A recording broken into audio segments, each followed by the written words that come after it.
नमस्कार, बहुत बहुत स्वागत है आप सभी का न्यूज नाइट में। मैं हूं निखिल सिंह और न्यूज नाइट में हम तमाम ताजा तरीन खबरों की बात करेंगे।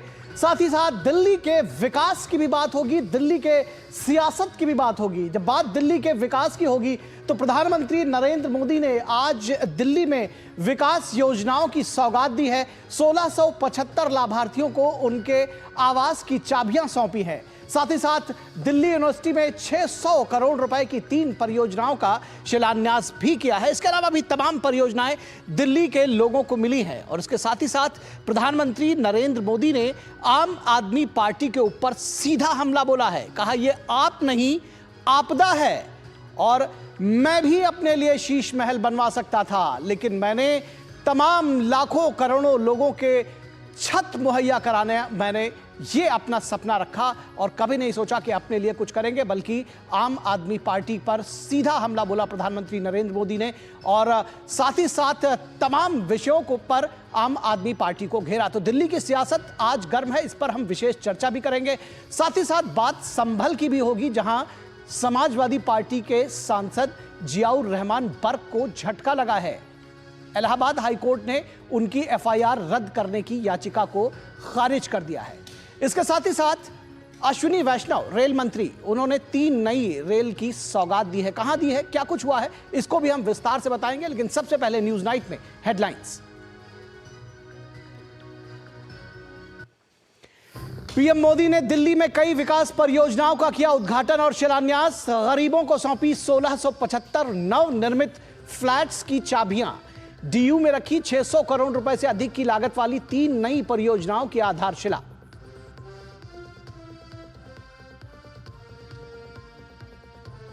पीएम मोदी का आम आदमी पार्टी पर बड़ा हमला। पिछले 10 वर्षों से दिल्ली एक बड़ी आपदा से घिरी।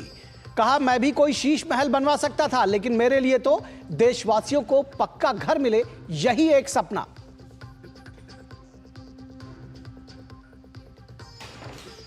इलेक्ट्रॉनिक्स और आईटी मंत्री अश्विनी वैष्णव ने की असम के मोरीगांव में बन रहे Tata ultra modern semiconductor factory के निर्माण कार्य की समीक्षा। कहा पीएम मोदी के विकसित भारत के सपने में सेमीकंडक्टर इंडस्ट्री निभाएगी अहम भूमिका।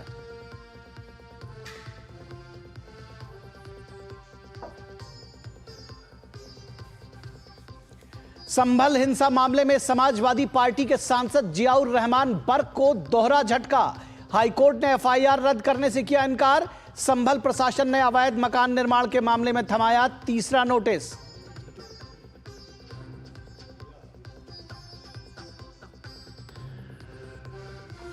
लद्दाख क्षेत्र में चीन की ओर से 2 नई काउंटी के ऐलान पर भारत का रुख बेहद सख्त। कहा इस इलाके में भारतीय क्षेत्र पर चीन का अवैध कब्जा कभी स्वीकार नहीं। राजनयिक माध्यमों से चीनी पक्ष के समक्ष दर्ज कराया है गंभीर विरोध।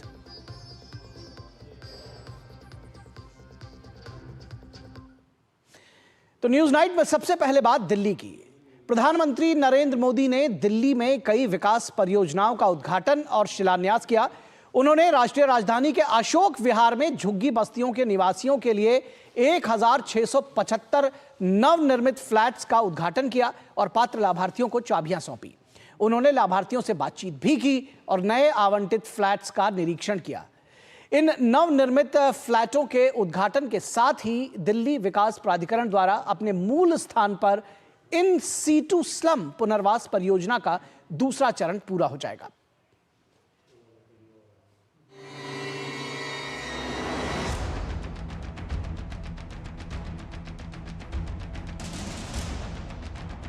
जिन परियोजनाओं का शिलान्यास और लोकार्पण हुआ है, उनमें गरीबों के घर हैं, स्कूल और कॉलेज से जुड़े प्रोजेक्ट्स हैं,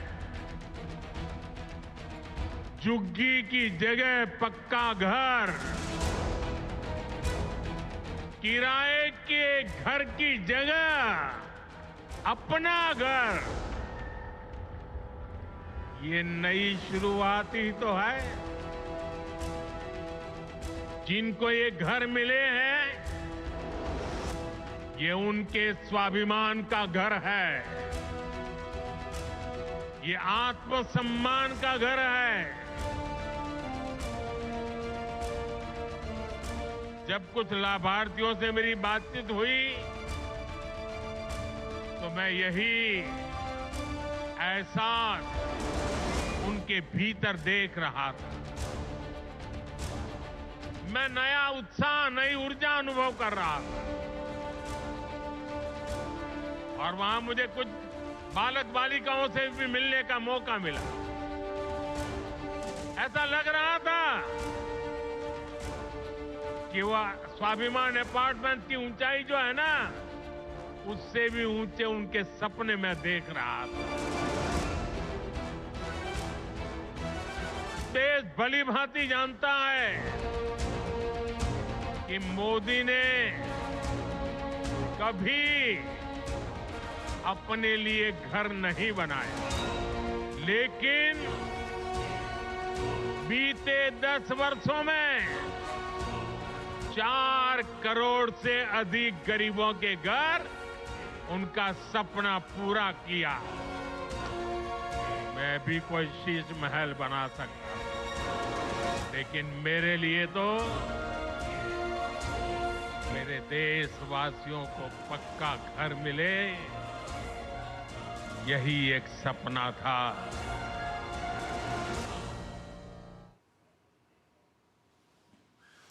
तो प्रधानमंत्री नरेंद्र मोदी ने दिल्ली वासियों को जो सौगात दी उसकी तो बात कही। उन्होंने साथ ही साथ आम आदमी पार्टी को उनके जो वादे थे वो पूरा ना करने के लिए आड़े हाथों लिया। आम आदमी पार्टी सरकार की आलोचना करते हुए प्रधानमंत्री ने उनसे जनता को पानी और सीवर की सुविधाएं उपलब्ध कराने में विफल रहने का आरोप लगाया। उन्होंने कहा कि दुर्भाग्य की बात है कि दिल्ली सरकार केंद्र की आयुष्मान भारत योजना को लागू नहीं कर रही है। और प्रधानमंत्री नरेंद्र मोदी ने कहा कि पिछले 10 वर्षों में दिल्ली एक बड़ी आपदा हो गई है।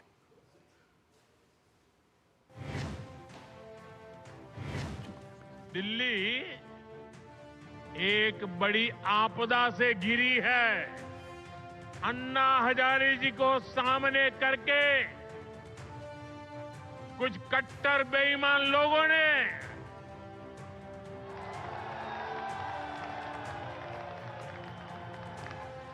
दिल्ली को आपदा में धकेल दिया। शराब के ठेकों में घोटाला, बच्चों के स्कूल में घोटाला, गरीबों के इलाज में घोटाला, प्रदूषण से लड़ने के नाम पर घोटाला, भर्तियों में घोटाला। ये लोग दिल्ली के विकास की बात करते थे, लेकिन ये लोग आप आपदा बनकर दिल्ली पर टूट पड़ी है। दिल्ली का वोटर दिल्ली को आपदा से मुक्त करने की ठान चुका है। दिल्ली का हर नागरिक कह रहा है, दिल्ली का हर बच्चा कह रहा है, दिल्ली की हर गली से आवाज आ रही है, आपदा को नहीं सहेंगे, बदल के रहेंगे। यमुना जी की सफाई नहीं होगी तो दिल्ली को पीने का पानी कैसे मिलेगा? इन लोगों की करतूतों की वजह से ही आज दिल्ली वालों को गंदा पानी मिलता है। इस आपदा ने दिल्ली वालों के जीवन को टैंकर माफिया के हवाले कर दिया। अगर आयुष्मान कार्ड होगा तो कार्ड वहां पर भी आपकी ट्रीटमेंट की गारंटी बन जाएगा, लेकिन ये लाभ दिल्ली को नहीं मिल रहा है, क्योंकि दिल्ली की आपदा सरकार आपको आयुष्मान से जोड़ नहीं रही है। और इसलिए हिंदुस्तान में कहीं गए, कुछ हो गया, ये मोदी चाहते हुए भी आपकी सेवा नहीं कर पाता है, ये आपदा के पाप के कारण। घर बनाने में लाखों रुपए लगाने के बाद भी अगर सीवर ना हो, नालियां टूटी हो, गली में गंदा पानी बहता हो, तो दिल्ली के लोगों का दिल दुखना बहुत स्वाभाविक है। जो लोग दिल्ली के लोगों से विश्वासघात करके, झूठी कस्में खाके अपने लिए शीश महल बनवा लेते हैं, उनसे जब यह आपदा जाएगी और भाजपा आएगी तो इन सारी समस्याओं का समाधान भी किया जाएगा। तो पीएम ने साफ कहा कि जो लोग झूठी कस्में खाकर शीश महल बनवा लेते हैं, जब वो जाएंगे, आपदा जाएगी, प्रधानमंत्री ने कहा, बीजेपी आएगी तो ये सारी समस्याओं से निजात मिल सकेगा। और इसके साथ ही दिल्ली की जो सियासत है वो आरोप प्रत्यारोप को लेकर गर्म है। वहीं नजफगढ़ में एक कॉलेज के नामकरण को लेकर सियासत शुरू हो गई है। कॉलेज में इस जो कॉलेज बन रहा है, कांग्रेस ने इसके नाम पर विरोध किया है। दरअसल इस कॉलेज का नाम वीर सावरकर के नाम पर रखे जाने का विरोध शुरू किया है और वहीं बीजेपी और दिल्ली सरकार में आरोप प्रत्यारोप भी शुरू हो गए हैं। दिल्ली सीएम आतिशी ने धार्मिक स्थलों को तोड़े जाने को लेकर एलजी को कटघरे में खड़ा किया, तो बीजेपी ने एक कागजात दिखाया और तमाम कागजात दिखाए और कहा कि ये एलजी की तरफ से आया है और यह साबित किया कि दरअसल अरविंद केजरीवाल के कार्यकाल में दिल्ली के विभिन्न हिस्सों में 9 मंदिरों को गिराने की सिफारिश की गई थी। तो सच कौन बोल रहा है, झूठ कौन बोल रहा है? दिल्ली में वीर सावरकर के नाम पर कॉलेज, पीएम मोदी ने रखी आधारशिला। वीर सावरकर का नाम, दिल्ली में नया घमासान। प्रधानमंत्री नरेंद्र मोदी ने शुक्रवार को दिल्ली के नजफगढ़ में एक कॉलेज की नींव रखी। 140 करोड़ रुपए की लागत से बनने वाले इस कॉलेज का नाम वीर सावरकर के नाम पर रखने का निर्णय लिया गया है। हालांकि कांग्रेस और बाकी कुछ दलों को यह रास नहीं आ रहा। कांग्रेस ने डीयू कॉलेज का नाम वीर सावरकर के नाम पर रखे जाने पर आपत्ति जताई है और उसका कहना है कि दिल्ली के कॉलेज का नाम मनमोहन सिंह के नाम पर होना चाहिए। हालांकि बीजेपी ने पलटवार करते हुए कहा है कि कांग्रेस की ये मांग गैर वाजिब है और किसी महापुरुष के नाम पर कोई निर्णय लिए जाने के बाद इस तरह का विवाद खड़ा करना उचित नहीं है। दिल्ली का कॉलेज था तो दिल्ली के स्वतंत्रता संग्राम सेनानियों के नाम से रखे, या अभी अभी स्वर्गवासी हुए हैं मनमोहन सिंह जी, उनसे बड़ा कौन अर्थशास्त्र का ज्ञान रखने वाला, कौन शिक्षा से जुड़ा आदमी रहा होगा? मुझे लगता है कि ये नया नहीं है। सावरकर जी के बारे में गलत बोलना, उनको उनके ऊपर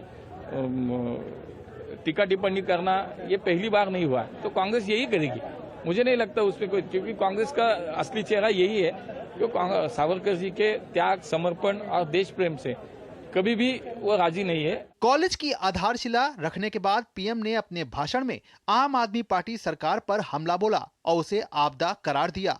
पीएम के भाषण के बाद दिल्ली बीजेपी ने एक पोस्टर जारी किया जिसमें केजरीवाल को आप नहीं आपदा करार दिया। दिल्ली बीजेपी ने केजरीवाल सरकार पर हमला बोला तो दिल्ली सरकार ने कहा कि बीजेपी के पास चुनाव का कोई एजेंडा नहीं है, इसलिए ऐसी बातें कर रहे हैं। दिल्ली को पिछले 10-12 सालों में बदहाल करने का काम दिल्ली की सरकार ने किया है और इसलिए दिल्ली की जनता मन बना चुकी है कि दिल्ली में डबल इंजन की सरकार चाहिए।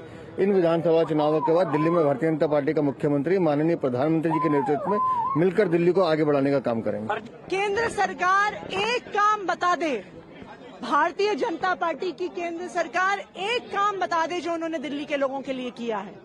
इस बीच बीजेपी और दिल्ली सरकार में आरोप प्रत्यारोप का दौर जारी है। दिल्ली की मुख्यमंत्री आतिशी ने 2 दिन पहले उपराज्यपाल विनय सक्सेना को पत्र लिखकर उन मंदिरों के बारे में भी बताया था जिन्हें तोड़ने के आदेश दिए गए। आतिशी ने धार्मिक स्थलों के तोड़े जाने को लेकर एलजी को कटघरे में खड़ा किया है। हालांकि एलजी सचिवालय ने पुराने दस्तावेज जारी कर साफ कर दिया है कि पूर्व मुख्यमंत्री अरविंद केजरीवाल के कार्यकाल में मंदिरों को हटाने की फाइल एलजी को भेजी गई थी, जिसने दिल्ली के विभिन्न हिस्सों में 9 मंदिरों को गिराने की सिफारिश की थी। बीजेपी ने इस मामले में आम आदमी पार्टी पर निशाना साधा है। जो कागजात अभी पब्लिक डोमेन में आए हैं मीडिया के माध्यम से, वो साफ साफ दर्शाते हैं कि आम आदमी पार्टी से झूठी और फ्रॉड पार्टी इस देश में, इस दुनिया में नहीं है। जो दूसरों पर आरोप लगाते हैं उनका खुद का इतिहास क्या है? कुल मिलाकर दिल्ली के सियासी दलों के बीच विधानसभा चुनाव की वजह से आरोप प्रत्यारोप का दौर जारी है। Bureau report, DD news. तो दिल्ली की सियासत पर ही आज हमारी चर्चा होगी और आज हमारा विशेष भी यही है। हमारा विशेष का विषय है पीएम का आप पर हमला, आप नहीं आपदा। दरअसल आज प्रधानमंत्री ने आम आदमी पार्टी को आपदा कहा है, तो पीएम का आप पर हमला, आप नहीं आपदा आज हमारा विशेष चर्चा का विषय है। और इस पर चर्चा करने के लिए हमारे साथ खास मेहमान जुड़े हुए हैं, उनसे आपका परिचय करा दें। हमारे साथ खास मेहमान जुड़े हुए हैं विजय शर्मा, जो कि बीजेपी के प्रवक्ता हैं। स्वागत है विजय शर्मा जी। निवान शर्मा, जो कि आम आदमी पार्टी के प्रवक्ता है। निवान जी, बहुत स्वागत है आपका। और विजय त्रिवेदी, वरिष्ठ पत्रकार, जुड़े हैं। विजय जी, बहुत स्वागत है आपका। और निवान शर्मा, आपके साथ अगर शुरू करें, आपको आपदा बताया, दरअसल एक लंबी फहरिस्त है तमाम वादों की, चाहे वो यमुना मैली हो, उसको ठीक करने की बात रही हो, दिल्ली के में जो लटकते तारों की बात कही जाए, या फिर पर्यावरण प्रदूषण की बात कही जाए, या एक तमाम आप चाहे झुग्गी झोपड़ी में घर देने की बात रही जाए। आज प्रधानमंत्री ने 1675 फ्लैट्स के लोगों को चाबियां सौंपी हैं। तो ये सारे काम, बहुत सारे जो वादे थे आपने, वो किए नहीं। और अगर आपको आपदा किया कहा जा रहा है तो कैसे डिफेंड करेंगे अपने को? देखिए, बहुत बहुत नमस्कार। और सबसे पहले तो मैं ये कहना चाहता हूँ कि प्रधानमंत्री जी आज दिल्ली में उन्होंने चुनावों की शुरुआत करी। हम सब स्वागत करते हैं। हम सब इंतजार कर रहे थे प्रधानमंत्री जी कब आएंगे और कब दिल्ली की जनता के लिए कुछ अनाउंस करेंगे। हमने पूरा भाषण सुना उनका। आज हमें 10 साल पहले प्रधानमंत्री जी ने दिल्ली की जनता को वादा किया था कि हम दिल्ली की जनता के जो गरीब लोग हैं, झुग्गी बस्ती के लोग हैं, उन सभी को हम पक्का मकान देंगे। आज 10 साल के बाद प्रधानमंत्री जी ने केवल 1700 मकान दिए। आप सोचिए उन गरीब बस्ती के लोगों पर क्या बीती होगी जिनको 10 साल पहले वादा किया गया था कि 2022 तक सबको मकान मिल जाएगा। नंबर 1। नंबर 2, एक वादा इन्होंने 10 साल पहले और किया था। इन्होंने ये कहा था कि दिल्ली के अंदर हम जितनी कच्ची कॉलोनियां हैं सबको पक्का कर देंगे। आज दिल्ली के अंदर कच्ची कॉलोनियों को तोड़ने का नोटिस भेजा जा रहा है केंद्र सरकार की तरफ। खुद ये तोड़ने का नोटिस भेजते हैं, खुद ये सामने आके बचाने का नाटक करते हैं। ये तो हमने एक्सपोज किया इनको, जब हम स्टे लेकर आए और हमने इनको बोला कि नहीं, आप ऐसा नाटक नहीं कर सकते, आप तोड़ रहे हैं। और आम आदमी पार्टी ने बचाया। 28 कच्ची कॉलोनियां हमने बचाई हैं, जहां पर हमने सीवर लाइन डाली, जहां पे हमने पक्की सड़कें बनाई और जहां पे हमने पाइपलाइन डाल के उनको इज्जत की जिंदगी दी। आज प्रधानमंत्री जी को यह बताना चाहिए था, वो माननीय प्रधानमंत्री जी हैं, दिल्ली इंतजार कर रही थी कि वो बताएं कि 10 साल में उनकी पार्टी ने दिल्ली में क्या किया। दरअसल दिक्कत यही होती है निवान जी, कि जैसे सवाल आपसे ये पूछा गया कि आपने क्या किया ये बताइए, तो आपने क्या किया ये बताने के बजाय आप बताते हैं कि उन्होंने कुछ नहीं किया। ये जो झुग्गी बस्तियों की बात हो रही है, आपने भी वादा किया था कि आप भी पक्का मकान देंगे। कितनी जगहों पर पक्का मकान आपने दिया, ये आप जवाब दीजिए। जब अभी बीजेपी प्रवक्ता के पास आएंगे तो वो भी बता देंगे कि जी उन्होंने क्या किया। क्योंकि प्रधानमंत्री जी से बात शुरू हुई थी, तभी मैंने उनको सवाल आपके लिए आपने क्या सवाल, मैं उसी पे आ रहा था कि आपने क्या किया। मैं आपको ये बताना चाहता हूं, और ये ऑन रिकॉर्ड है, आप चेक करा लेना। आम आदमी पार्टी की सरकार ने फर्स्ट टाइमर 10,000 किलोमीटर की सड़कें बनाई हैं, जहां पे दलदल होती थी। इनके नेता नाक बंद करके भी नहीं घुसते थे वहां पे 10,000 किलोमीटर की पक्की सड़कें हमने बनाई, आप चेक कर लो जाके। हमने 6,000 किलोमीटर की सीवर लाइन डाली, जहां पे नालियां होती थी और पानी जमा होता था, घुटने घुटने पानी में गरीब लोग निकल के जाते थे, वहां पे वोट मांगने भी नहीं जाते थे, हमने बनाया। हमने 4,000 किलोमीटर की पक्की पाइपलाइन डाली। 24 घंटे पानी आना शुरू हुआ है दिल्ली के अंदर पहली बार, क्योंकि हमें 5 साल लगे इन्होंने जो गड्ढे खोदे थे उनके अंदर पाइपलाइन डालने के लिए। आम आदमी पार्टी की सरकार ने जितना काम किया है, ये उसकी लिस्ट है। मैं आपके सामने सारी लिस्ट लेकर आया हूं। ये जो ग्राफ आप देख रहे हैं, ये जो बाकी सरकारें भाजपा की हैं, जो टॉप पर आप देख रहे हैं, ये आम आदमी पार्टी की सरकार है। जितने काम हमने दिल्ली में किए, आप ये हमारी रिपोर्ट नहीं है, केंद्र सरकार की रिपोर्ट है। एक रिपोर्ट बाय रिपोर्ट आप मेरे से बात कर सकते हैं। काम पे चर्चा करो, आप काम पे चर्चा नहीं करते। हमने बताया हमने क्या किया, आप इनसे पूछ लो इन्होंने 10 साल में क्या किया। ठीक बात है, लेकिन एक लंबी फहरिस्त यह भी गिनाई जाती है कि आपने क्या क्या नहीं कहा, जो क्या क्या नहीं किया। शीश महल पर जिस तरह से हमला बोला है, आपका कोई भी पार्टी का नेता कुछ भी उस पर नहीं बोलता। यमुना को लेकर जब कहते हैं तो आप लोग चुप्पी साध जाते हैं। आप ये बताते हैं कि आपने, अच्छी बात है कि आपने बताया क्या किया, बीजेपी के प्रवक्ता बताएंगे कि आखिर क्यों आप इनको आपदा कह रहे हैं। ये विजय शर्मा जी आप बताइए, ये तो कह रहे हैं कि हमने दिल्ली में आमूल चूल परिवर्तन कर दिया है, बदल दिया है दिल्ली को। देखिए झूठ बोलो और भाग जाओ, ये आम आदमी पार्टी की पुरानी, आपने देखा होगा सुप्रीम कोर्ट में किस तरह से कितनी बार इन्होंने माफ़ी मांगी है। और ये बात सच है कि केजरीवाल जी झूठ बोलते हैं, बड़े सफाई से बोलते हैं और जनता के बीच में बोलते हैं, फिर माफ़ी मांग लेते हैं जनता के बीच में ही। यही वही केजरीवाल जी, अब मुझे नहीं पता कि निवान शर्मा जी सच्चे हैं या केजरीवाल जी सच्चे हैं, जो वो टीवी के ऊपर ऑन कैमरा बोलते हैं कि मैं नहीं कर पाया, सड़क मैं नहीं दे पाया, अच्छी सड़क मैं नहीं बनवा पाया, जमुना मैं साफ नहीं करवा पाया। तो ये केजरीवाल जी खुद स्वयं जो स्वीकार कर रहे हैं, तो उस पर क्या बहस हो, पूरी दिल्ली ने देख लिया ये बात। तो अब ये कहते हैं कि झुग्गियों की बात थी, झुग्गियां हमने आज दी ना बना के, हम वादे नहीं करते, इन्होंने कहा वादे किए, हम वादे नहीं, हम चाबी सौंपते हैं। और केजरीवाल जी ने खुद माना है कि हमने 4000 से ज्यादा पक्के मकान दे दिए और 4 करोड़ से ज्यादा मकान हम दे चुके हैं पूरे देश में। अब ये कहते हैं जी इन्होंने तो गड्ढे खुदवा दिया। अरे भाई सरकार किसकी थी? कांग्रेस की थी, फिर आप आम आदमी पार्टी की आ गई, हमारी तो सरकार थी नहीं आपसे पहले। आपको 3 बार मौका दिया, आपको मौका देने के बाद में फिर आप मौका मांग रहे हो झूठ बोल के। और आप मुझे बताइए, केजरीवाल जी हर बार झूठ इनका पकड़ा जा रहा है। इन्होंने एक चंद्रा नाम की महिला खड़ी कर दी कि इनकी देखिए वोट काटी जा रही है। वो चंद्रा नाम की महिला आके टीवी के ऊपर ऑन कैमरा कहती है कि मेरी वोट आज तक नहीं काटी गई, झूठ पकड़ा गया। अभी आपने टीवी के ऊपर इनका झूठ पकड़ा है, दिखाया है कि किस तरह से एलजी को इन्होंने चिट्ठी लिखी है कि भाई ये मंदिरों को तोड़ दिया जाए। वो एलजी की चिट्ठी यहां दिखाई गई है बाकायदा। तो ये अब झूठ की राजनीति पर आ गए हैं। तो ये इनका काम था, जैसे इन्होंने 1000 रुपए की महिलाओं को देने की बात की थी, 1000 रुपए दिए क्या? पंजाब में इन्होंने महिलाओं को देने की बात की, कहीं दिए क्या? आप मुझे बताइए, ये गरीब विरोधी दलित विरोधी पार्टी है। मैं आज प्रूव कर दूंगा, यहां प्रूव कर दूंगा, पूरे देश में आयुष्मान योजना लागू है। ये गरीबों का हक क्यों लेके बैठे हैं? क्यों नहीं उस योजना को लागू होने दे रहे? अगर वहां 5 लाख तक का इलाज फ्री मिलता है उस योजना के तहत, सेंटर दे रहा है, तो आपको क्या दिक्कत है? आज मुझे टीवी के ऊपर बताइए, इसका स्पष्टीकरण दीजिए। अगर सेंटर ने 5 लाख तक की, एक गरीब किसी को कैंसर है, टीबी है, किसी को अगर मुफ्त में इलाज मिलता है तो क्या है? एक हॉस्पिटल का नाम बताइए, कितने हॉस्पिटल आपने बताया? केजरीवाल जी ने खुद आज मान लिया पीसी में कि हमने एक भी हॉस्पिटल का नया नहीं बनाया। तो इनका काम था झूठ बोलना, झूठ बोलो और भाग जाओ। किस तरह से इन्होंने गलबैया की थी कांग्रेस पार्टी के साथ, बच्चों की कसम खाई थी, उन्हीं 78 दिनों में इन्होंने कांग्रेस पार्टी से समर्थन ले लिया। ये ऐसी पार्टी है, इन्होंने कहा था कि इतने बड़े मकान की क्या जरूरत है, 2 कमरे 4 कमरे के में रह सकता है। इन्होंने 2-2 मकान ले लिए ऑन कैमरा। एक पत्रकार ने पकड़ा, कहते मैंने तो नहीं लिया। उन्होंने कहा आपके सेक्रेटरी ने लिखा, यस लिया, मैंने ऊपर नीचे 2 मकान लिए।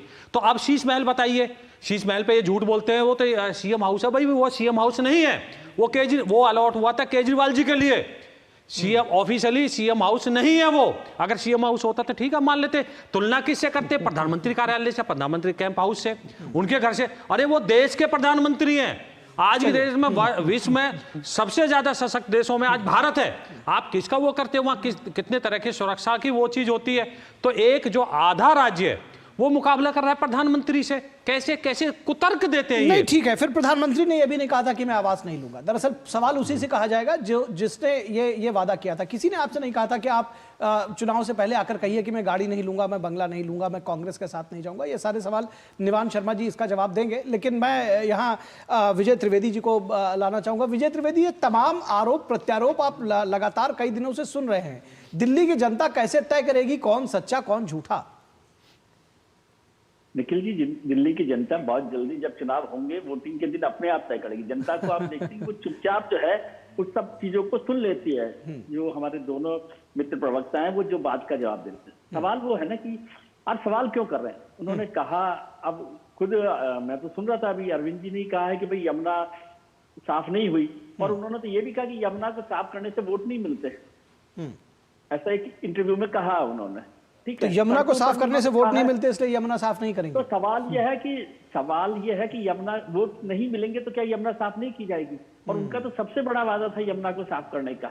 जी, मैं तो अभी तक वो माघ स्नान के लिए, माघ के महीने में स्नान का इंतजार कर रहा था कि यमुना में स्नान हो जाएगा, लेकिन वो आप करवा नहीं रहे निखिल जी, क्योंकि वहां पर मेरी हिम्मत नहीं है कि उस यमुना में जाकर स्नान किया जाए। तो सड़कों को लेकर भी वही स्थिति है, स्कूलों को लेकर वही स्थिति है। और जो आपने सवाल किया ना, मूल प्रश्न यह है कि आप किस बात को लेकर राजनीति में आए थे? आप एक स्वच्छ राजनीति की बात कर रहे थे। आप कह रहे थे कि आम आदमी की तरफ हम चलेंगे, आम घर में रहेंगे। वो वैगन आर का मुझे अभी तक याद आता है कि उस पर किस तरह से काम हो रहा है लगातार। तो वो जो सारी बातें थी, उनसे तो आप अलग रास्ते पर चल रहे हैं। उन सब बातों को पूरा नहीं कर रहे। और यदि सरकार ने बहुत काम किए हैं, जैसा अभी बताया आम आदमी के मित्र ने, तो फिर तो ये आज आखिरी दिन पर पुजारियों को 18,000 रुपए का सम्मान देने की कहाँ जरूरत थी, ग्रंथियों को सम्मान देने की कहाँ जरूरत थी? और वो भी तब जब 17 महीने से आपने जो इमामों को 2019 में फैसला किया था, उसको सैलरी आप नहीं दे पा रहे। उससे भी बड़ी बात है, जो दो महत्वपूर्ण योजनाएं, जिसका एक तो प्रधानमंत्री जी ने भी जिक्र किया और अभी शर्मा साहब भी जिक्र कर रहे थे कि आयुष्मान योजना का यदि दिल्ली के लोगों को फायदा मिल जाता तो इसमें किसका नुकसान हो रहा था?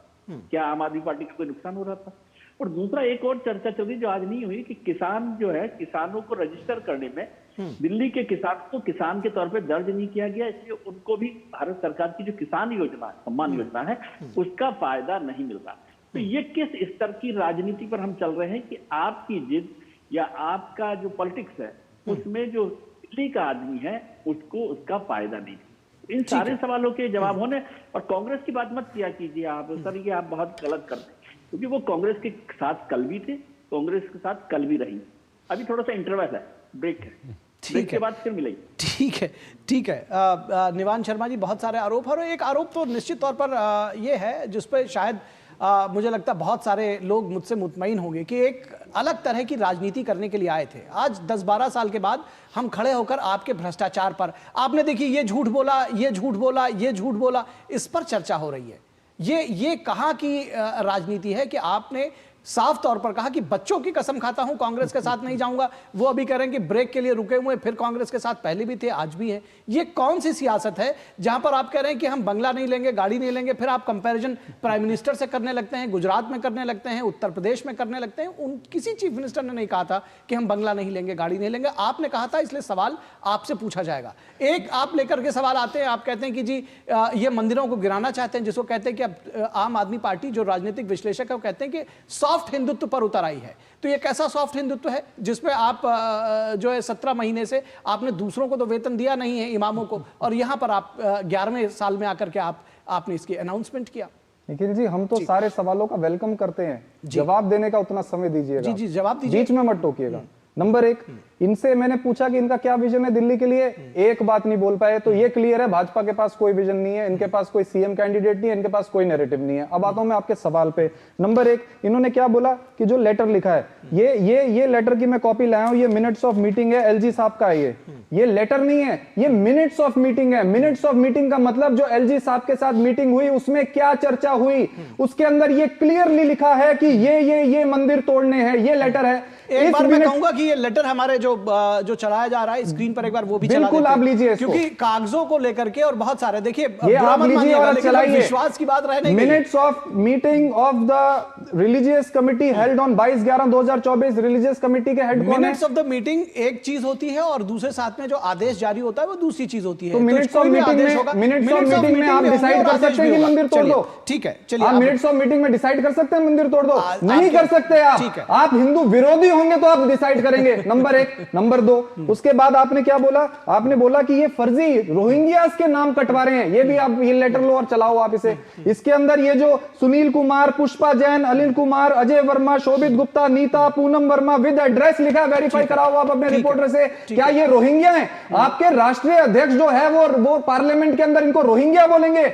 इस पे आप जवाब दो। तीसरी बात आपने क्या बोला? इन्होंने एक भी स्कूल नहीं बनाया, एक भी कॉलेज नहीं बनाया, और आपने आयुष्मान कार्ड की बात करी। ये है सीएजी की रिपोर्ट, इसको भी लो और आप चलाओ। आयुष्मान क्यों नहीं लागू किया? यो सीएजी रिपोर्ट बता रहा हूं ना, सुनिए, धैर्य तो रखिए सर। ये सीएजी की रिपोर्ट है जो बताती है कि 800 से ज्यादा मृत व्यक्तियों का इलाज इन लोगों ने आयुष्मान कार्ड पे किया, करोड़ों रुपए खा लिए इन लोगों ने। हम ऐसी, ये सीएजी रिपोर्ट है पूरे देश भर में, हरियाणा में, जहां बीजेपी की सरकार है, दिल्ली में तो लागू ही नहीं हुई। 140 करोड़ के देश में 800 लोगों का अगर इलाज हो गया तो खा सकते हैं। सुनिए, 800 लोगों का खा सकते हैं। सुनिए भाई, नहीं आप मुझे ये बताइए कि आप इसको जस्टिफाई कर रहे हैं? नहीं, मैं कह रहा हूं 800। ये सीएजी की रिपोर्ट बता रही है कि मृत लोगों के नाम पे ये पैसे खाते हैं, आप इनको जस्टिफाई करेंगे? नहीं, आप बात सुनिए, आप बीजेपी को जस्टिफाई करेंगे ये 800 करोड़ रुपए? अगर ये 800 लोगों, किसी को जस्टिफाई मरे हुए लोगों पे आयुष्मान कार्ड से पैसे खाएंगे और हम जस्टिफाई नहीं खाने देंगे, नहीं खाने जस्टिफाई नहीं कर सकते। दिल्ली में अरविंद केजरीवाल बैठा है, दिल्ली में इनको 1 रुपए का घपला नहीं करने देंगे हम।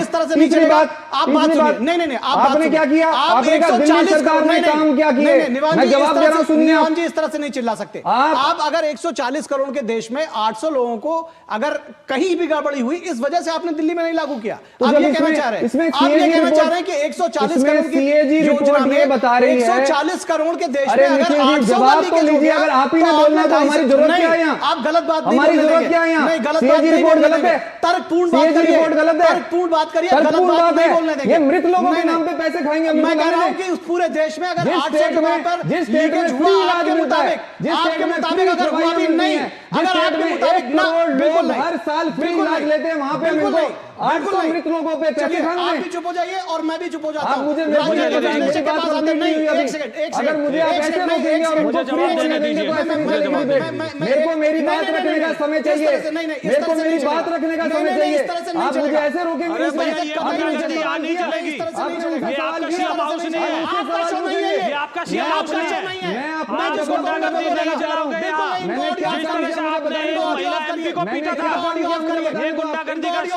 आपका शो नहीं है, अपने आपका शो नहीं है। मैं जाऊंगा जिसके पास। आप हमें चुप कराएंगे? शर्मा जी आप भी शांत रहिए और आप भी शांत हो मेरे को मेरे डेवलपमेंट में बताना, मुझे बताने दो। डेवलपमेंट पर नहीं बता रहे हैं, आप झूठे आरोप लगा रहे हैं। कैसे झूठे आरोप लगाए मैंने? बताओ। मैं विजय त्रिवेदी के पास जाऊंगा, वो बताएंगे। विजय त्रिवेदी, अरे सर मैं डेटा दे रहा हूं, वेरीफाई कर लो। शांत हो जाइए, शांत हो जाइए। मैं डेटा दे रहा हूं, वेरीफाई करो। शांत हो जाइए। मैं विजय त्रिवेदी जी एक सवाल कहता हूं, अगर ये बताइए इस 140 करोड़ के देश में, इतने बड़े देश में किसी योजना में लीकेज होता है और 800 लोग, अगर हम इनकी बात सच भी मान लें, रुपए का लीकेज है। मैंने एक एग्जांपल दिया। शांत हो जाइए पहले, सवाल सुनिए। एग्जांपल दिया। आप सवाल सुनिए, आप सवाल सुनिए, आप सवाल सुनिए। नहीं, इस तरह से नहीं, इस तरह से आप चिल्ला नहीं सकते। आप शांत हो जाइए। नहीं, कुछ भी 800 लोगों में अब आप खुद ही अपने स्टेटमेंट पलट रहे हैं। आप अपने स्टेटमेंट पलट रहे हैं। आप अपने स्टेटमेंट पलट रहे हैं। विजय त्रिवेदी जी आप शांत हो जाइए। आप शांत हो जाइए। नहीं, मैं गलत बात नहीं सुनूंगा। मैं गलत बात नहीं सुनूंगा। 800 नहीं, विजय त्रिवेदी जी आपको एजेंडा नहीं, बिल्कुल आप एजेंडा चला रहे हैं। आप झूठ बोलने के लिए यहाँ नहीं है। आपको झूठ बोलने के लिए मैं बिल्कुल स्पेस नहीं दूंगा। नहीं, आप इनकी ऑडियो डाउन कीजिए। मैं बिल्कुल नहीं, मैं तीसरे गेस्ट को आप इस तरह से शो हाईजैक नहीं कर सकते। डेवलपमेंट आप इस तरह से शो हाईजैक नहीं कर सकते। नहीं, भाजपा वालों के पास एक चीज नहीं थी कोई बताने के लिए, आपने पूछा नहीं उनसे। मेरा उनसे कोई लेना देना नहीं है, लेकिन मैं आपको शो हाईजैक नहीं करने दूंगा। शो हाईजैक होगा अगर आप नहीं बोलेंगे। इस तरह से आप हमें बुला के ऐसे रिपोर्ट नहीं कर सकते। आप हमें ऐसे गेस्ट बुला के बोलेंगे उनका ऑडियो बंद कर दो। इसीलिए मैंने कहा कि भाजपा वालों के पास नहीं, भाजपा आपकी तरह झूठ की दुकान नहीं चलाती। विजय शर्मा जी आप मेरे को मेरे डेवलपमेंट के काम पूरे करने दीजिए। मैंने जो बोलना था। नहीं, आपको जबरदस्ती आप जबरदस्ती नहीं बोलने देंगे। विषांतर कर रहे हैं। मैं कह रहा हूं विजय त्रिवेदी जी आप बताइए, आप दोनों लोग शांत रहिए, दोनों राजनीतिक मेहमान शांत रहें। विजय त्रिवेदी जी आपसे एक सीधा सवाल है, अगर किसी बड़ी परियोजना में 140 करोड़ देशवासियों के लिए उसमें से 800 का लीकेज, अगर हम इनकी बात सही मान भी ले, क्या यह तर्क सही है इसलिए इन्होंने दिल्ली में लागू नहीं किया?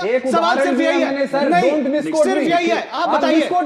अब आप बिस्कुट की बात करने लगे। बिल्कुल नहीं, इस तरह नहीं चलेगा। आप शांत हो जाइए।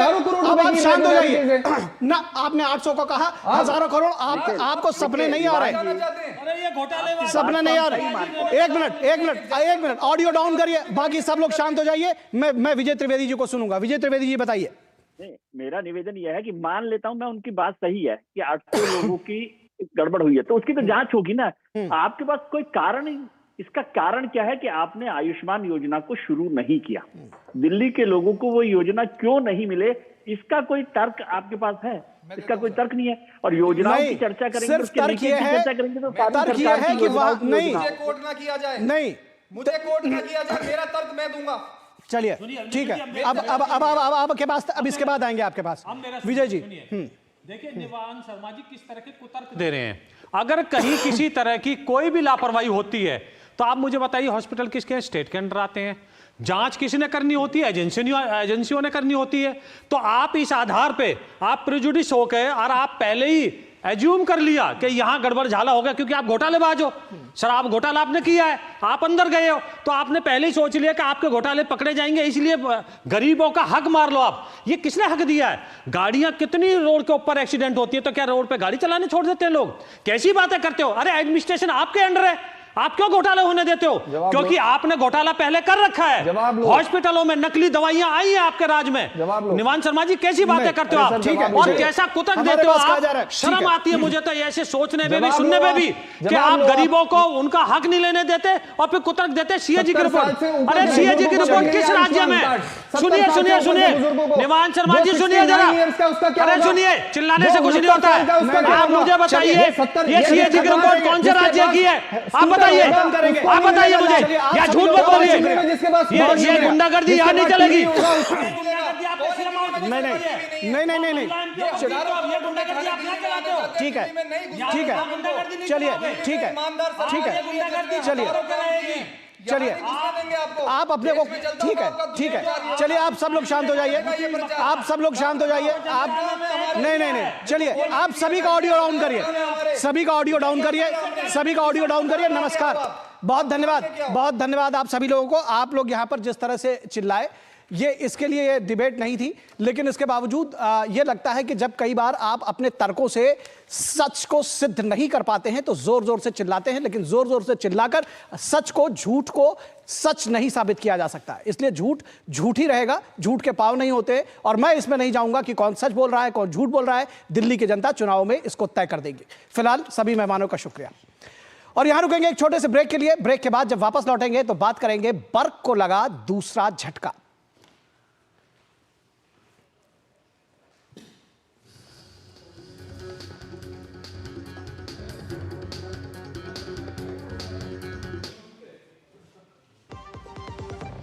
आज सुनो, खाने में कोई स्वाद नहीं है। अरे किफायती लाल, सस्ते वाले दाल मसाले, स्वाद हुआ बेकार, एकदम बकवास। इधर कीमती लाल को देखो, खाना बना कमाल। MDH की हल्दी मिर्ची धनिया करे कमाल। ये रंग दे, ये खुशबू दे, ये तीखा, ये कम पड़े। समझे किफायती लाल, क्या निराला MDH मसाला।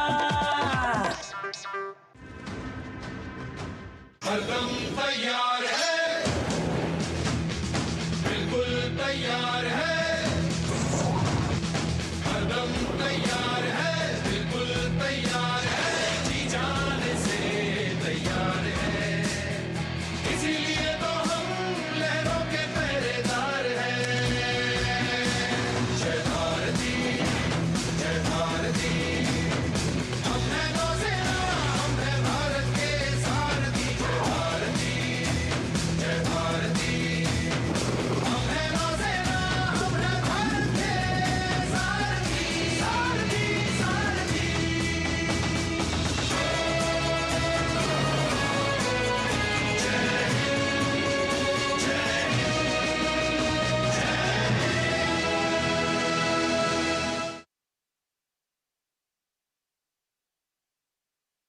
कपिला पशु आहार की ओर से आप सबको नए साल की ढेर सारी शुभकामनाएं।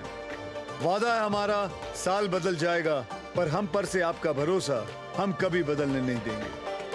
आपको कुछ कहना है? मेरी पसंद, मेरी पसंद, मेरी पसंद, मेरी पसंद, हमारी पसंद, हम सबकी पसंद। मजबूत देश का मजबूत सरिया हो गया स्टील। गोल्डी मसाले के 100 ग्राम के स्पेशल पैक्स में फ्रेशनेस लॉक है। ऐसे गोल्डी मसाले जहां जाएं रिश्ते बनाएं। ब्रेक के बाद एक बार फिर आप सभी का स्वागत है। और संभल जिले में वक्फ के नाम पर एक बड़ा फर्जीवाड़ा सामने आया है। संभल की जामा मस्जिद के करीब बन रही पुलिस चौकी की संपत्ति पर विवाद उठने के बाद प्रशासन ने शहर की सभी वक्फ संपत्तियों की जांच करने का निर्णय लिया है। वहीं समाजवादी पार्टी के सांसद जियाउर रहमान बर्क को दोहरा झटका लगा है। इलाहाबाद हाईकोर्ट ने सपा सांसद की संभल हिंसा मामले में FIR रद्द करने की याचिका को खारिज किया। साथ ही साथ मकान को लेकर उनको एक और नोटिस थमा दी गई है। संभल हिंसा मामले में समाजवादी पार्टी के सांसद जियाउर रहमान बर्क को झटका लगा है। इलाहाबाद हाईकोर्ट ने सपा सांसद की FIR रद्द करने की याचिका को खारिज कर दिया है। कोर्ट ने कहा है कि इस मामले में FIR रद्द नहीं होगी और पुलिस की जांच जारी रहेगी। हालांकि हाईकोर्ट ने पुलिस को फिलहाल सांसद बर्क को गिरफ्तार नहीं करने को कहा है, लेकिन पुलिस नोटिस जारी कर उन्हें पूछताछ के लिए बुला सकती है। माननीय न्यायालय ने सुनने के बाद एफआईआर को रद्द करने से और सभी एफआईआर को एक साथ समाहित करने से इनकार कर दिया। इधर संभल में प्रशासन ने सपा सांसद जियाउर रहमान बर्क को अवैध मकान निर्माण के मामले में तीसरा नोटिस दिया है। संभल के विनियमित क्षेत्र में कोई भी निर्माण या नव निर्माण कराने से पूर्व मानचित्र स्वीकृत कराना होता है, जो इस प्रकरण में नहीं कराया गया था। इनको नोटिस जारी किया गया था तो उस पहले नोटिस में इन्होंने समय मांगा और दूसरी बार में इन्होंने जो आपत्ति प्रस्तुत की है उस आपत्ति के क्रम में इनको अपना साक्ष्य प्रस्तुत करने के लिए तीसरी बार नोटिस दी गई है। संभल में जामा मस्जिद सर्वे के दौरान हुई हिंसा में पुलिस ने एसपी के बिश्नोई पर गोली चलाने वाले आरोपी को गिरफ्तार कर लिया है। गौरतलब है कि संभल में 24 नवंबर को जामा मस्जिद सर्वे के दौरान बवाल में हिंदूपुरा खेड़ा में एसपी कृष्ण कुमार बिश्नोई पर गोली चलाई गई थी। इस कड़ी में गोली चलाने के आरोपी शहबाज उर्फ टिल्लन को गिरफ्तार किया गया है। आरोपी के पास से तमंचा और कारतूस बरामद हुए हैं। 24 नवंबर को जो हिंसा हुई थी उसमें जब 12 बजे के आसपास दंगाइयों को खदेड़ते पुलिस की टीम, जिसमें मेरे साथ में अन्य लोग भी थे, तब एक छत से फायर हुआ था हिंदूपुरा खेड़ा सेक्टर में। उसमें जो मुख्य अभियुक्त साजिब उर्फ तिल्लन है, उस व्यक्ति को गिरफ्तार करके कल थाना नखासा से जेल भेजा गया है। इस बीच संभल जिले में वक्फ के नाम पर बड़ा फर्जीवाड़ा सामने आया है। संभल की जामा मस्जिद के करीब बन रही पुलिस चौकी की संपत्ति पर विवाद उठने के बाद प्रशासन ने शहर की सभी वक्फ संपत्तियों की जांच करने का निर्णय लिया है। कुछ लोगों ने पुलिस चौकी का निर्माण होने वाली भूमि को वक्फ संपत्ति बताते हुए दावा किया था। इसके बाद दस्तावेजों की जांच की गई थी। जांच में लोगों की ओर से पेश किए गए सभी दस्तावेज वैध नहीं मिले थे। कमेटी की रिपोर्ट है एसडीएम, सीओ और ईओ की। उन्होंने प्रथम दृष्टया संपत्ति क्रमांक संख्या 1 से 20 तक की सारी जो चौहदियाँ हैं उन्होंने बताया है कि ये फर्जी प्रतीत होती हैं और जो संलग्न वक्फनामा है उसके दस्तावेज भी फर्जी प्रतीत होते हैं। अभी तक के जो कागजात हैं उनका परिशीलन करने पे तो ये पाया जाता है कि जिस कोतवाली में आप बैठे हैं ये भी जो 1905 या 1906 में बनी है, ये भी एक वक्फ प्रॉपर्टी है और इस तरीके के जो कागजात प्रस्तुत किए गए हैं, जितने भी वक्फ प्रॉपर्टी के कागजात हैं उन सबको वेरिफिकेशन करवाया जाएगा उनका। संभल में वक्त के साथ साथ कई पौराणिक महत्व के ऐतिहासिक स्थल भी सामने आ रहे हैं। महमूद खां सराय में एक और प्राचीन कूप मिला है। प्रशासन के निर्देश पर पालिका की टीम ने कुएं की खुदाई शुरू कर दी है। ब्यूरो इनपुट के साथ लखनऊ ब्यूरो, डीडी न्यूज। और उसके बाद बात करेंगे तमिलनाडु की राजनीति में उबाल, लेकिन रुकेंगे एक छोटे से ब्रेक के लिए। कहीं मत जाइएगा, जल्द हाजिर होंगे। ब्रेक के बाद देखिए तमिलनाडु की राजनीति में उबाल।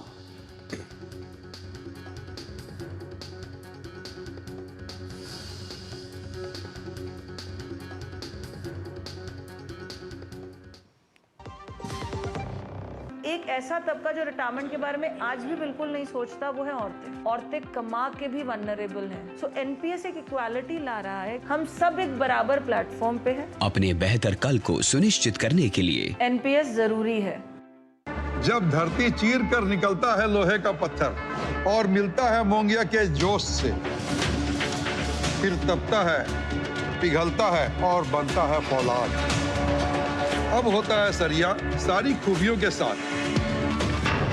मोंगिया स्टील, मजबूत देश का मजबूत सरिया। गोल्डी मसाले के 100 ग्राम के स्पेशल पैक्स में फ्रेशनेस लॉक ऐसे।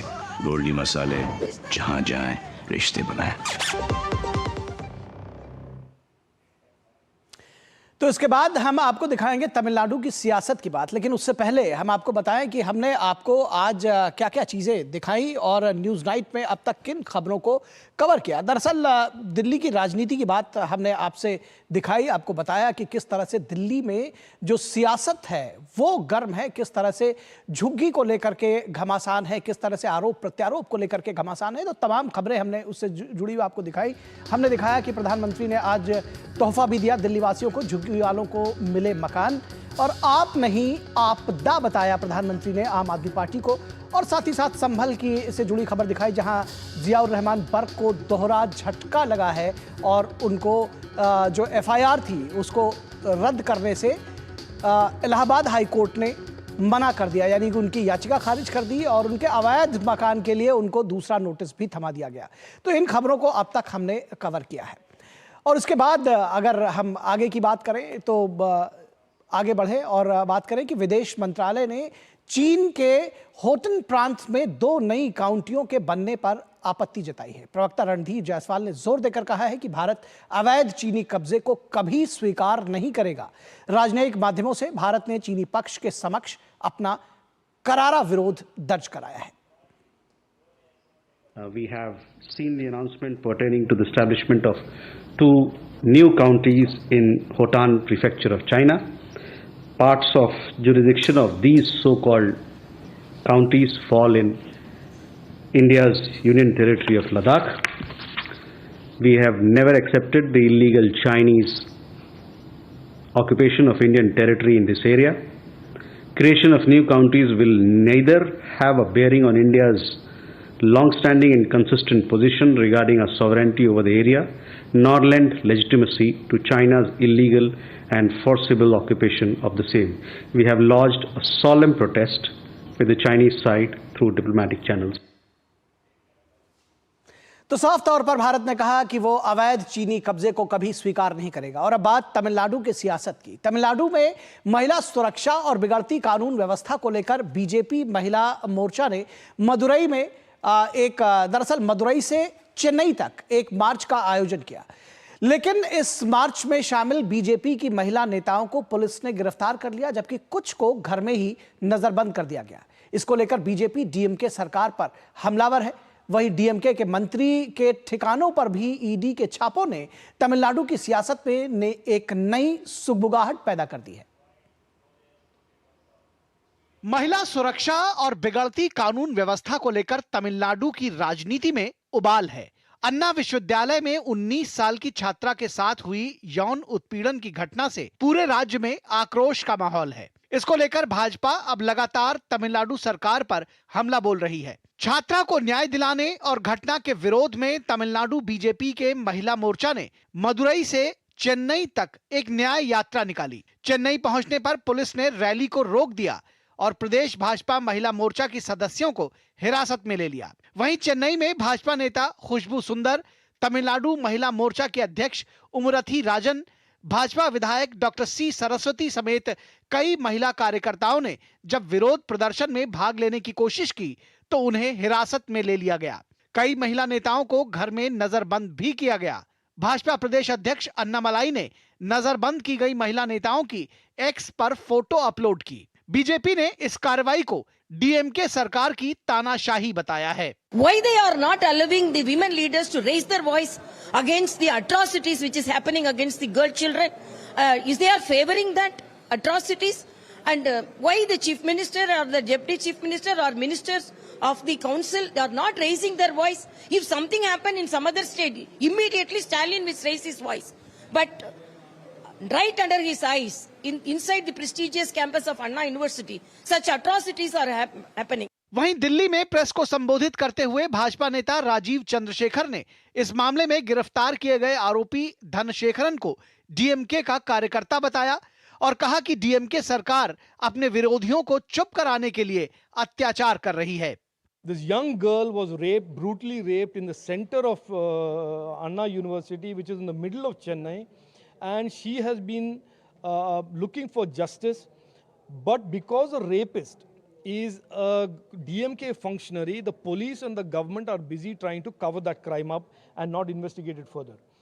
वहीं राज्य की सियासत में एक सुगबुगाहट और देखी गई जब भ्रष्टाचार के खिलाफ कार्रवाई तेज करते हुए ईडी ने मनी लॉन्ड्रिंग से जुड़े एक मामले को लेकर डीएमके के कद्दावर नेता और तमिलनाडु के जल संसाधन मंत्री दुरई मुरुगन से जुड़े कई ठिकानों पर छापेमारी की। बताया जा रहा है कि यह छापेमारी 2019 में दर्ज एक मामले को लेकर है। यह केस दुरई के बेटे और डीएमके सांसद कथिर आनंद से जुड़ी हुई है। जाहिर है ये दौर डीएमके सरकार के लिए मुश्किलों से भरा है। महिला सुरक्षा और कानून व्यवस्था से लेकर भ्रष्टाचार तक तमाम चुनौतियों से घिरी डीएमके सरकार के लिए अन्नामलाई रेप मामले ने एक नई मुश्किल खड़ी कर दी है, क्योंकि इस मामले में राज्य के आम लोग भी बेहद आक्रोशित नजर आ रहे हैं। Bureau report, DD news. और यहां रुकेंगे एक छोटे से ब्रेक के लिए, कहीं मत जाइएगा, जल्द हाजिर होंगे।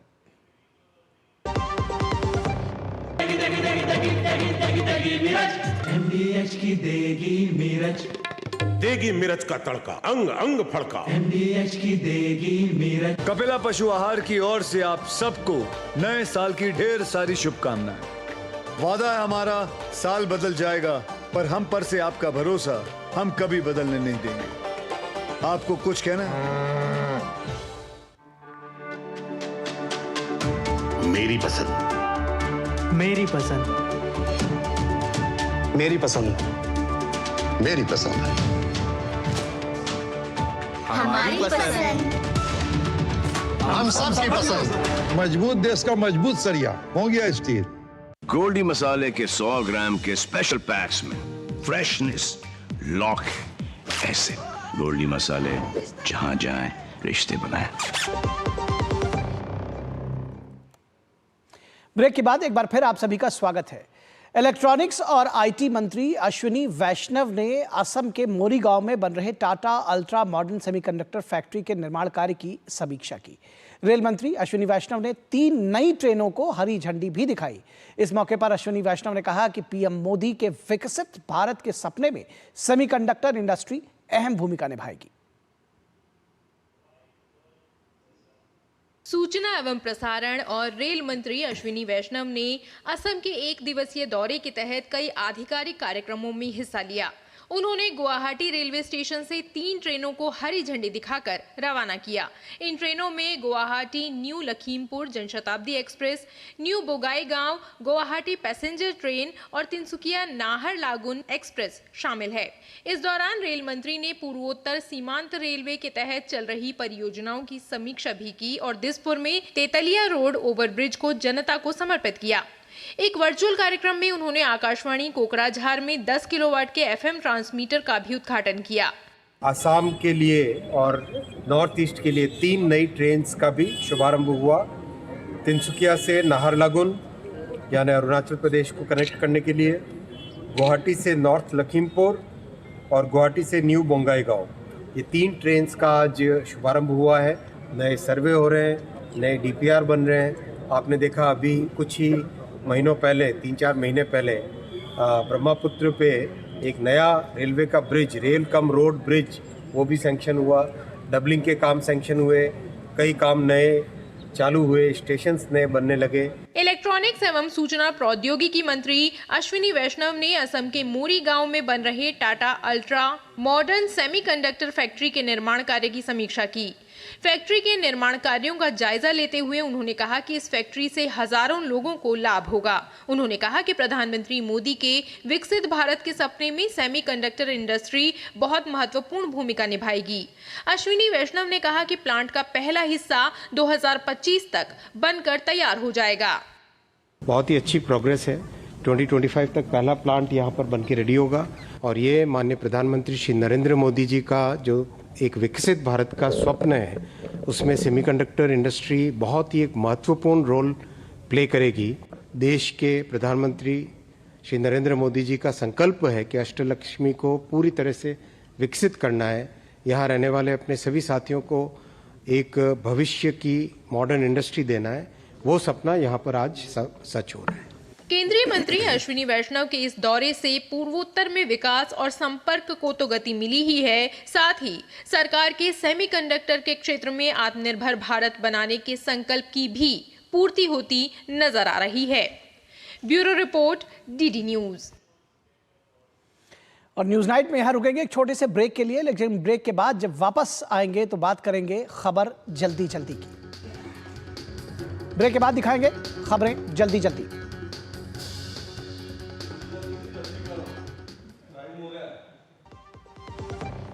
कपिला पशु आहार की ओर से आप सबको नए साल की ढेर सारी शुभकामनाएं।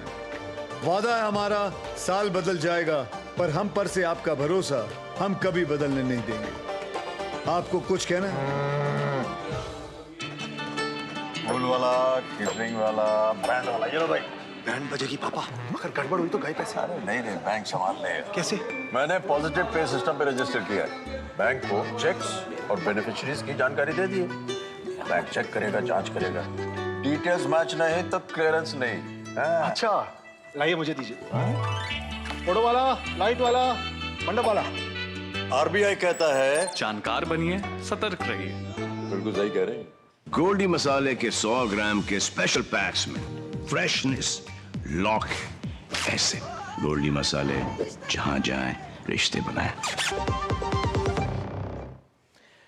स्वागत है आपका ब्रेक के बाद। और फिडे महिला विश्व रैपिड शतरंज चैंपियनशिप का खिताब जीतने वाली कोनरू हम्पी ने परिवार के साथ प्रधानमंत्री नरेंद्र मोदी से मुलाकात की। पीएम ने सोशल मीडिया प्लेटफॉर्म एक्स पर लिखा, कोनरू हम्पी और उनके परिवार से मिलकर खुशी हुई। वो एक खेल आइकन और महत्वाकांक्षी खिलाड़ियों के लिए प्रेरणा का स्रोत हैं। उनमें तीक्ष्ण बुद्धि है और अटूट निश्चय स्पष्ट दिखाई देता है। उन्होंने न केवल भारत को बहुत गौरव दिलाया है, बल्कि उत्कृष्टता को भी नए सिरे से परिभाषित किया है।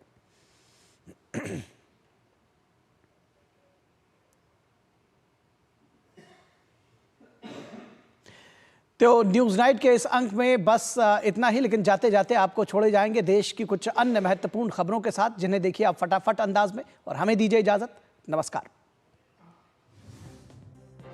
प्रधानमंत्री नरेंद्र मोदी की तरफ से नई दिल्ली के निजामुद्दीन औलिया दरगाह पर चादर चढ़ाई गई। केंद्रीय अल्पसंख्यक कार्य मंत्री किरेन रिजिजू और भाजपा अल्पसंख्यक मोर्चा के राष्ट्रीय अध्यक्ष ने चादर चढ़ाई। कर्नाटक सरकार ने नए साल की शुरुआत पर लोगों को झटका दिया है। मुख्यमंत्री सिद्धारमैया की अगुवाई वाली सरकार ने बस किराए में 15% किराया बढ़ाने का ऐलान किया है। नया किराया 5 जनवरी से लागू होगा। कर्नाटक सरकार के इस फैसले से बस सेवाएं महंगी हो जाएंगी। राजस्थान के उदयपुर में हुई सड़क दुर्घटना में 5 लोगों की मौत हो गई, वहीं 9 लोग गंभीर रूप से घायल हो गए हैं। घटना उस वक्त घटी जब NH 27 पर तेज रफ्तार से आ रहे ट्रेलर ने एक टेम्पो के पीछे से टक्कर मार दिया। घटना में प्रभावित लोगों का इलाज जारी है। ओडिशा के नवनियुक्त राज्यपाल हरि बाबू कंभमपति ने नए राज्यपाल के रूप में शपथ ग्रहण की। शपथ ग्रहण समारोह में मुख्यमंत्री मोहन चरण मांझी, उप मुख्यमंत्री केवी सिंहदेव, पार्वती परिदा और कानून मंत्री पृथ्वीराज हरिचंदन के साथ कई अन्य गणमान्य व्यक्ति मौजूद रहे। उपराष्ट्रपति जगदीप धनखड़ ने दिल्ली के जवाहरलाल नेहरू विश्वविद्यालय JNU में वेदांत पर आयोजित 27वीं अंतर्राष्ट्रीय कांग्रेस को संबोधित किया। 3 दिनों तक चलने वाले इस आयोजन में देश विदेश के कई शिक्षाविदों और विद्यार्थियों सहित 200 से अधिक प्रतिभागी शिरकत कर रहे हैं। भोपाल गैस त्रासदी के जहरीले कचरे को पीथमपुर में वैज्ञानिक तरीके से नष्ट किए जाने को लेकर पीथमपुर की जनता विरोध कर रही है। इसी कड़ी में विरोध प्रदर्शन इतना बढ़ गया कि प्रदर्शन के दौरान 2 लोगों ने आत्मदाह की कोशिश की। दोनों को गंभीर हालत में चोइथराम अस्पताल में भर्ती कराया गया है।